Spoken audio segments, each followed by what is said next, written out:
كابوريا عندنا نقاوة، بصوا نقاوة. جمبري نقاوة عندنا ب 450 جمبري ب100 ب100.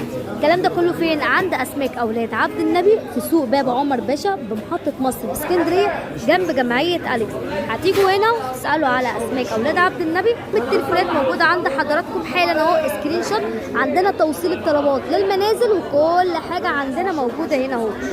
خيرات الله كلها موجودة عندنا، بوري، دينيس، شراخيش، بربون، جمبري بجميع انواعه، وكمان عندنا صبيط وعندنا شراغيش وعندنا كمان مكرونه وعندنا بوري ودراج وعروس ولود وتونه وبلطي وبوري. كل حاجه موجوده هنا عند اسماك اولاد عبد النبي في سوق باب عمر باشا بمحطه مصر في اسكندريه. ولكن الاسعار هنا حدث ولا حرج. سيبكم من اللي مكتوب لان اللي انا قلت عليه كلام كبير جدا غير اللي انتوا شايفينه.